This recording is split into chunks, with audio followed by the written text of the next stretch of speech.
नमस्कार, मल्टिमिडिया कलम अनकटमा स्वागत छ। आज हाम्रो मल्टिमिडिया कलमको शीर्षक छ कांग्रेस महाधिवेशनको मिति होइन, गगन थापालाई प्रधानमन्त्री उम्मेदवारको घोषणा गर।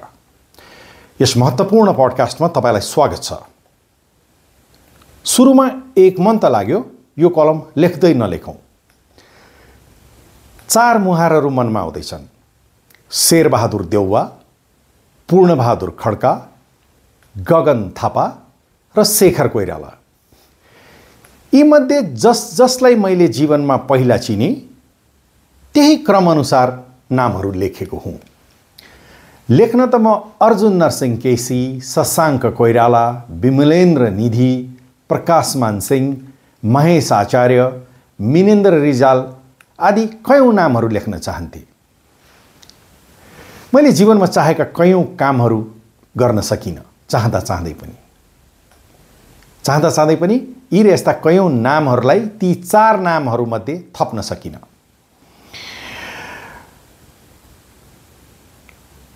मलाई मेरो आफ्नो बेस्ट फ्रेन्ड, जसलाई राजनीति र पत्रकारितासित कुनै सरोकार नै छैन, उनले केही दिन अगाडि भनिन्, विजय, तिमी आफ्नो व्यक्तिगत चाहनाभन्दा पर रहेर विषयहरूमा लेख, कोसिस गर, आफ्नो मनलाई गहिरो गरी छाम, त्यहाँ जे पाउँछौ त्यसैलाई शब्दमा उतार। यो कलमको सन्दर्भमा मात्र होइन, अरू कुनै पनि सिर्जनाका विषयमा तिमी यस्तै गर जो तिमी प्राय गर्छौ पनि। तिमी जे भन्न चाहन्छौ छोटो र स्पष्ट भाषामा भन। यो मेरो बेस्ट फ्रेन्डको सल्लाह हो। आफ्नो जीवनसाथीले यस्तो भरोसा दिएपछि मलाई यो कलम लेख्न र पोडकास्ट गर्न सजिलो भयो। हुन त हामी मान्छेहरू आफ्नो मनको सबैभन्दा भित्री कुनामा, भित्री तहमा के छ भन्ने कुरा देख्नै नपाइकन मर्छौं, छाम्नु त परेको कुरा रहोस्। प्रिय लेखक शङ्कर लामिछानेले भनेका थिए, कोट, हामीले जीवनभरि के भन्न चाहेका हौं हो त्यो कुरा पहिल्याउनै सक्दैनौं। भन्ने कुरा पहिल्याउँदै जीवन समाप्त भइसकेको हुन्छ। अनकोट। सौभाग्यवश मेरो मनको द्वन्द्व र विषय, यो नेपाली कांग्रेससँग सम्बन्धित विषय, शङ्कर लामिछानेको मनको गहराई र उनको मनको द्वन्द्वको अगाडि केही पनि होइन, त्यति गहिरो पनि होइन। यहाँ अहिले मैले प्रस्तुत गर्ने विषय नेपालमा चल्ने मामुली राजनीतिको कुरा न हो, जसलाई नेपाली राजनीति, हामी पत्रकार विश्लेषकहरू र गफाडी समाजले अनावश्यक जेरी घुमाए जस्तो वर्षौं, महिनौं, दशकौं घुमाएर प्रस्तुत गर्दछ। के न जटिल कुरा बनाएर मुहिम माग्ने, ढुङ्ग्रो लुकाउने शैलीमा। मलाई सिर्फ चार नाम बीच बाटो पहिलाउनु छ नेपाली कांग्रेस पार्टीको हालको संघर्षको, अन्तरपार्टी संघर्षको सन्दर्भमा। यी चारैजना खेलाडीहरू मुख्य खेलाडी हुन् हाल चलेको सत्ता संघर्षको खेलका। शेरबहादुर देउवा, पूर्णबहादुर खड्का, गगन थापा र शेखर कोइराला। यतिका दिन बितिसक्दा पनि एउटै विषयमा निर्णय गर्न सकिराखेका छैनन्। केन्द्रीय कार्य समितिको बैठक घुमै छ। कहिलेकाहीँ सोच्छु, कति खिसके कांग्रेसी नेताहरू। सम्झदा म छक्क पर्छु। कुनै दिन यो पार्टीमा बीपी, सुवर्णजी, गणेशमानजी, किशुनजी, गिरिजाबाबु जस्ता नेताहरू पनि थिए, जसले अप्ठ्यारा निर्णयहरू पनि सजिलोसँग गर्थे। म कांग्रेसी होइन, जीवन र जगतको जिज्ञासु हुँ। I am a seeker. Tag भिडाउने नै हो भने मुडी, अराजक डेमोक्रेट भन्नुभए हुन्छ, काइन्ड अफ एनार्किस्ट डेमोक्रेट भन्नुभए हुन्छ। ट्याग भिडाउने नै हो भने, तर मूलतः म जिज्ञासु हुँ, सर्जक हुँ। जब जब तथ्यहरू बदलिन्छन् म आफ्ना विचारहरूमा एडजस्टमेन्ट गर्न तयार हुन्छु। मेरा जीवनका सत्यहरू पटक पटक बदलिए। एउटै मान्छे मलाई कहिले राम जस्तो, जीवनको अर्को कालखण्डमा रावण जस्तो र कहिले नारद जस्तो लाग्यो। एउटै मानिस मलाई कहिले राम जस्तो, कहिले रावण जस्तो र कहिले नारद जस्तो लाग्यो। मेरा जीवनका सत्यहरू पटक पटक बदलिए। तैपनि केही कुराहरूमा म हमेसा स्थिर रहेँ। जस्तै मैले किशुनजी र गणेश मानजीलाई त जय नेपाल भनिनँ भने अरूको के कुरा। आफ्नो निजत्वलाई, आफ्नो इन्डिभिजुअलिटीलाई मैले बडा सँगालेर, मायाले, प्रेमले अङ्गालो हालेर राखेको छु। निजत्व र स्वत्व, निजत्व र स्वत्व नै मान्छेको सबैभन्दा ठुलो सम्पत्ति हो जस्तो लाग्छ मलाई। किनभने म मूलतः जिज्ञासु पहिला हुँ, त्यसपछि अरू थोक हुँ। यति भन्दा भन्दै पनि भन्नै पर्ने हुन्छ। जीवन क्रममा केही यस्ता व्यक्तिहरूसँग उठबस भयो जो काङ्ग्रेसी थिए। जस्तो किशुनजी, जहाँ म हुर्किएँ, बढेँ, देखेँ, सङ्गत गरेँ, उनीहरू काङ्ग्रेसी थिए। अन्य कयौँ नामहरू छन्। अथवा पार्टीका सदस्य नभएका खगेन्द्र सङ्ग्रौला दाई जस्ता पनि थिए। मलाई लाग्छ खगेन्द्र सङ्ग्रौला आधा काङ्ग्रेसी हुन्, कहिलेकाहीँ लाग्छ। अथवा प्रदीप गिरी दाई जस्ता थिए, जो सदस्यता त काङ्ग्रेस पार्टीको बोक्थे, तर पार्टीको सीमित घेराभित्र प्रदीप दाई अटाउँदैन थिए। कतिपय अर्थमा वैचारिक रूपमा यी खगेन्द्र सङ्ग्रौला अथवा प्रदीप गिरी अराजक हुन्। यिनीहरू काइन्ड अफ एन एनार्किस्ट भनौँ, अथवा यिनीहरूको रुचि अलि विराट छ भनौँ, अथवा सङ्गठित समूहमा यिनीहरूलाई खासै विश्वास थिएन भनौँ।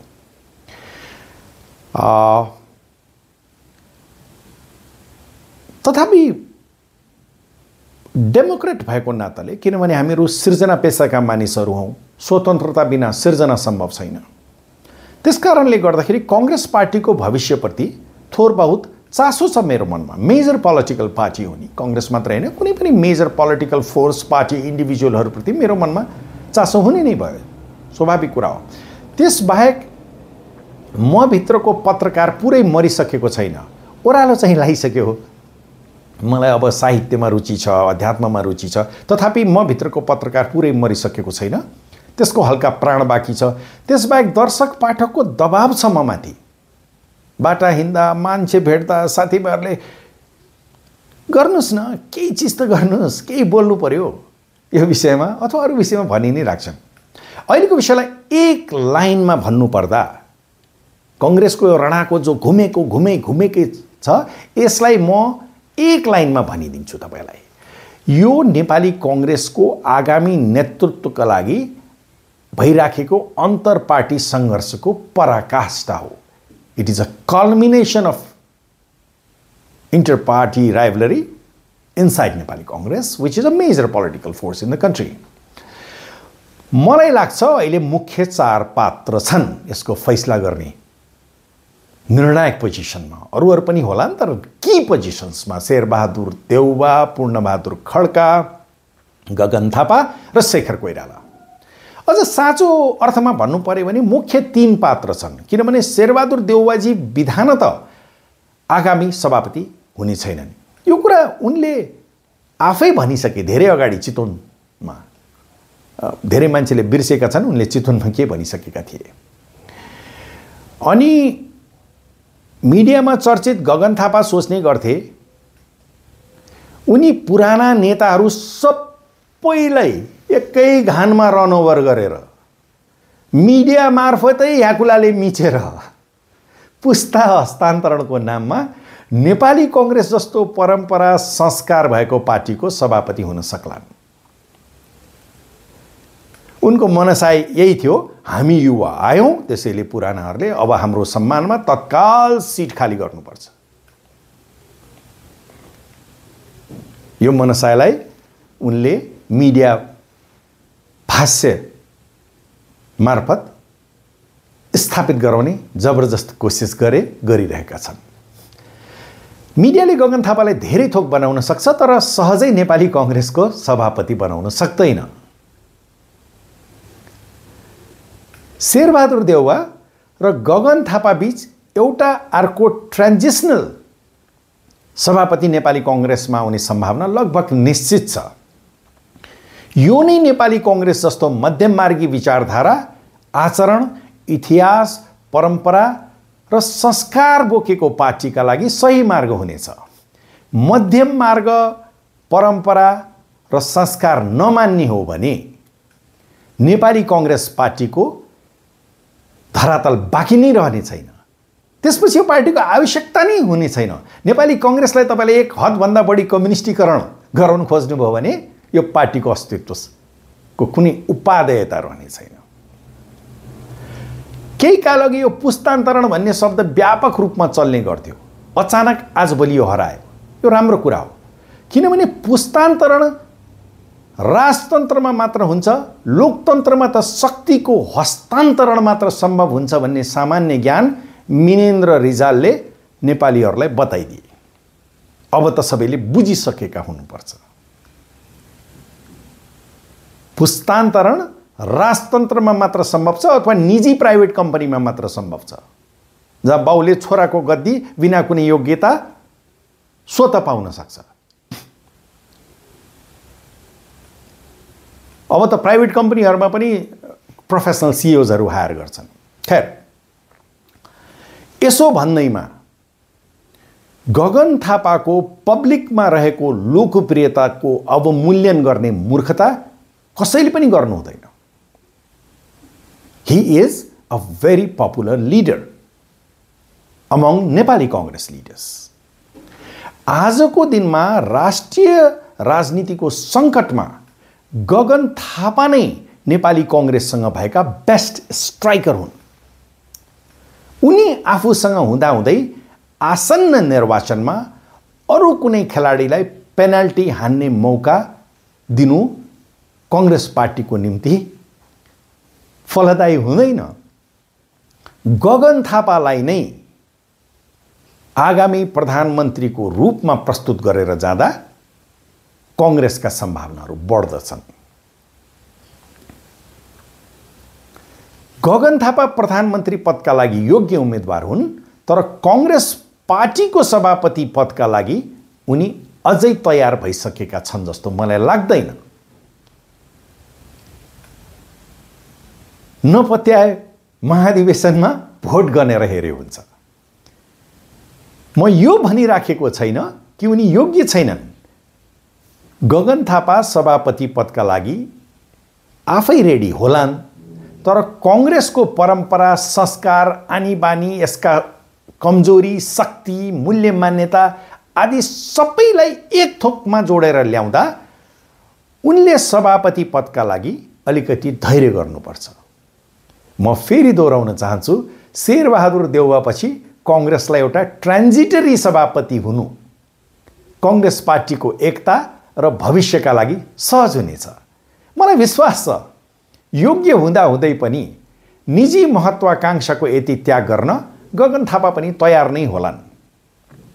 कांग्रेस पार्टीको बैठक अनावश्यक तन्काएर जग हसाउनुभन्दा सभापति देउवाले अब दुई महत्त्वपूर्ण निर्णय गर्दा हुन्छ। पहिलो, महाधिवेशनको सन्दर्भमा हाल चलेका दुवै बहसहरू, विशेष महाधिवेशनका पक्षधरहरूको बहस र नियमित महाधिवेशनका पक्षधरहरूको बहस मेरो विचारमा असान्दर्भिक हुन्।